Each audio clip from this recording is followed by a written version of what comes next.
Hello guys, this is Huma and welcome to my channel horror story point. Channel का नाम अब change हो गया है तो आप लोग कंफ्यूज्ड मत होना।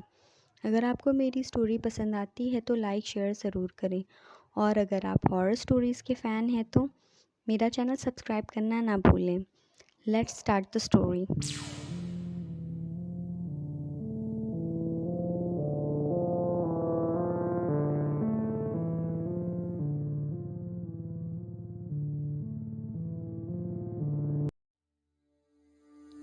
ये इंसिडेंट मेरे साथ तकरीबन 2 साल पहले हुआ, जब मैं आयशा अपनी फैमिली के साथ जयपुर की ट्रिप पर गई थी।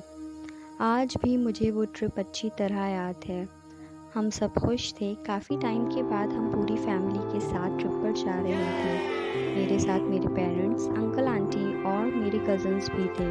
हम सब ने बस में खूब मस्ती की। मेरी कज़न सलीना और ईरा तो रास्ते भर गाते गुनगुनाते जा रही थी और सब एंजॉय कर रहे थे। जयपुर पहुंचते पहुंचते सबका थकान की वजह से बुरा हाल हो चुका था। काफ़ी लंबा सफ़र भी तो किया था हमने। हम जयपुर के एक होटल में पहुंचे। काफ़ी रात हो चुकी थी। होटल काफ़ी सुनसान लग रहा था, या शायद रात की वजह से ऐसा लग रहा था। हमने चेक इन किया और सब अपने रूम में सोने चले गए। मुझे और मेरी कज़न्स को एक रूम मिला था। स्टेयर्स से ऊपर जाते वक्त मेरी नज़र गैलरी में लगी एक औरत की तस्वीर पर पड़ी। तस्वीर अच्छी थी पर थोड़ी डरावनी भी लग रही थी।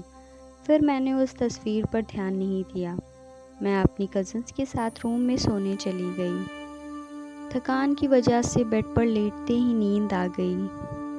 सुबह मेरी आंख तब खुली जब अलीना ने मुझे जगाया। उसने कहा, क्यों मैडम, सोने के लिए ही आई हो क्या इतनी दूर से तुम?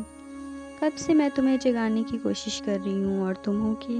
वो मुंह बना के कह रही थी। फिर मैंने उसे देखकर स्माइल की और फ्रेश होने चली गई।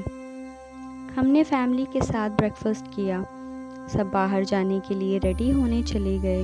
मैं रेडी हो चुकी थी तो टहलते टहलते बैल्कनी में आ गई। वहाँ से बाहर का नज़ारा देखने लगी। फिर जब मैं वापस जाने के लिए मुड़ी तो नोटिस किया कि इस फ्लोर के सारे रूम्स खाली पड़े हैं। बड़ी अजीब बात है, इतने रूम्स होने के बावजूद भी हमारे अलावा यहाँ कोई और नहीं ठहरा है। मैंने मन में सोचा। आगे चलते हुए मेरी नज़र फिर उसी तस्वीर पर पड़ी जो मैंने रात में यहाँ आते वक्त देखी थी। मैं उस तस्वीर के पास गई और गौर से उसे देखने लगी।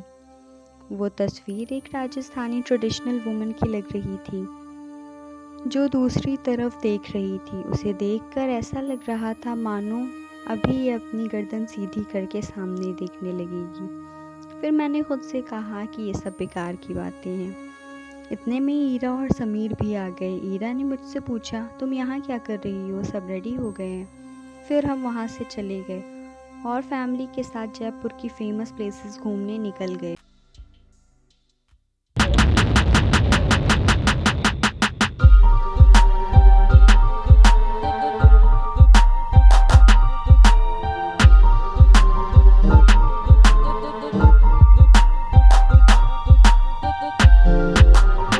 हमने जयपुर का हवा महल देखा, आमेर फोर्ट देखा और भी कई जगह घूमने गए।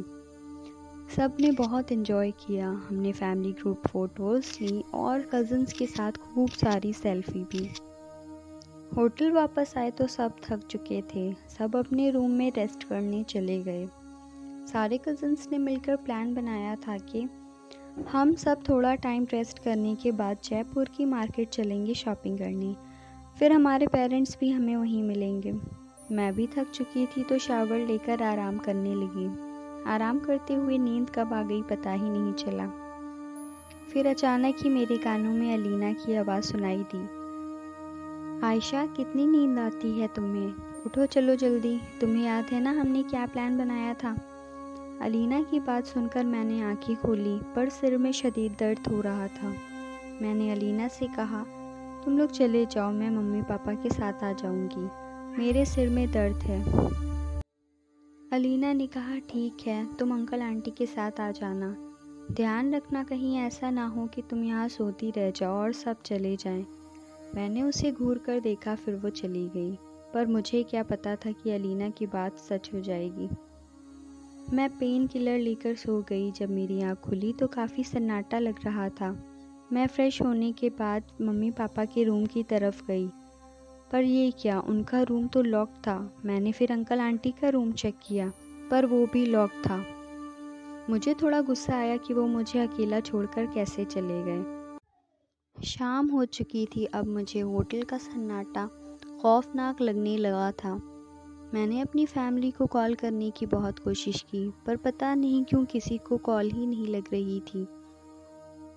फिर मैं नीचे की तरफ जाने लगी, पर गैलरी की वो तस्वीर देखकर मेरा खौफ 10 गुना बढ़ गया। मैं जल्दी जल्दी स्टेयर्स से उतरती हुई नीचे पहुंची, पर हैरानी की बात तो ये थी कि नीचे भी मुझे कोई दिख नहीं रहा था, मानो मैं इस पूरे होटल में अकेली बची हूँ। मुझे समझ नहीं आ रहा था कि आखिर होटल का मैनेजर और सर्वेंट चले कहाँ गए। मैंने मेन गेट से बाहर निकलने की कोशिश की, पर वो भी लॉक्ड। अब मुझे बहुत गुस्सा आ रहा था और साथ में डर भी लग रहा था। मेरे पास कोई और ऑप्शन नहीं बचा था, तो मैं हिम्मत करके अपने रूम में वापस चली गई। मैंने उस तस्वीर की तरफ नहीं देखा। मैं रूम में ही थी और अपनी फैमिली को कॉल करने की कोशिश कर रही थी। फिर मुझे बाहर से चूड़ियों की आवाज़ सुनाई देने लगी।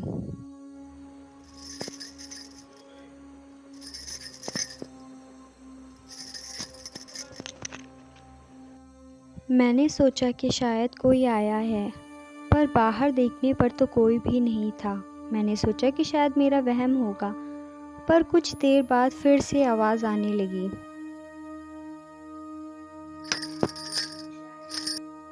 मैं दोबारा चेक करने गई और तेज़ आवाज़ में कहा, कौन है? कौन है वहाँ? अगर कोई है तो प्लीज़ जवाब दो। पर कोई जवाब नहीं आया। मैं पीछे जाने के लिए मुड़ी, तब फिर से चूड़ियों की आवाज़ आने लगी। मैंने फ़ौरन पलटकर देखा, और जो मैंने देखा, मेरी आंखें फटी की फटी रह गईं। मैंने देखा कि वो चूड़ियों की आवाज़ उस तस्वीर से आ रही थी, और तस्वीर वाली औरत अपने हाथ हिला रही थी। फिर उस औरत ने अपनी गर्दन सीधी की और मेरी तरफ देखकर क्रीपी सी स्माइल देने लगी। मैं खौफ की वजह से जैसे जम ही गई थी। फिर मैं जल्दी से मुड़ी और रूम की तरफ भागने लगी, पर तभी मेरा पैर फिसला और मैं ज़मीन पर गिर गई। मैंने उस तस्वीर की तरफ देखा जिसमें से वो औरत बाहर निकल रही थी और मेरी तरफ बढ़ रही थी। मैं जल्दी से उठी और अपने रूम में जाकर रूम को लॉक कर लिया। मुझे समझ नहीं आ रहा था कि ये मेरे साथ क्या हो रहा है। अभी अभी जो मैंने देखा, क्या वो वाकई में सच है या मैं कोई ख्वाब देख रही हूँ। मैंने विंडो से बाहर देखा कि कुछ लोग बाहर खड़े हैं। मैंने उन्हें आवाज़ लगाने की कोशिश की, पर जैसे वो मेरी आवाज़ सुन ही नहीं पा रहे थे और न मुझे देख पा रहे थे। मुझे समझ नहीं आ रहा था कि मैं अब क्या करूं। खौफ की वजह से मेरी पूरी बॉडी कांप रही थी। कुछ टाइम खामोशी के बाद मुझे मेरी मम्मी की आवाज़ सुनाई दी। वो मुझे आवाज़ दे रही थी, आयशा, आयशा बेटा दरवाज़ा खोलो, देखो हम लोग आ गए हैं। मम्मी की आवाज़ सुनकर मुझे थोड़ी राहत मिली। मैंने जल्दी से दरवाज़ा खोला, पर दरवाजे के बाहर तो कोई भी नहीं था। मैं मम्मी को आवाज़ लगाते हुए रूम के बाहर निकल गई। मैंने गैलरी की उस तस्वीर की तरफ देखा तो उसमें वो औरत थी ही नहीं। मैं जल्दी से अपने रूम की तरफ भागी, पर पता नहीं कहाँ से वो औरत मेरे पीछे आ गई। मैंने रूम का डोर लॉक करने की कोशिश की, पर उस औरत ने मेरा हाथ पकड़ लिया। मैंने हाथ छुड़ाने की बहुत कोशिश की, पर मैं ऐसा नहीं कर पाई, क्योंकि उस औरत की रूह मुझसे ज़्यादा ताकतवर थी। फिर अचानक से उस रूह ने तेज़ से दरवाज़ा खोला और मेरा सिर दीवार से टकरा गया और मैं बेहोश हो गई। जब मुझे होश आया तो मैंने देखा कि मेरी पूरी फैमिली मेरे रूम में है और सब परेशान हैं। मम्मी मेरे पास बैठी थी और पूछ रही थी कि मैं बेहोश कैसे हुई। मेरे कज़न्स भी मुझसे सॉरी बोल रहे थे मुझे अकेला छोड़कर जाने के लिए। मैनेजर ने पापा से कहा कि उन्हें पता ही नहीं था कि ऊपर रूम में कोई है। उनका कहना था कि मैं नीचे गई ही नहीं। मैंने सोचा कि शायद मैंने कोई ख्वाब देखा था। फिर मेरी नज़र मेरे हाथ पर पड़ी, जिस पर उस औरत के हाथ के निशान बने थे। इसका मतलब था कि मैंने जो देखा था वो ख्वाब नहीं, मेरे साथ हकीकत में हुआ था। मैंने इस इंसिडेंट का ज़िक्र किसी से नहीं किया। शायद कोई मेरी बात पर यकीन भी नहीं करता। फिर मैंने अपने पेरेंट्स से उस होटल से जाने की ज़िद की और हमने उसी दिन उस होटल से चेकआउट कर लिया।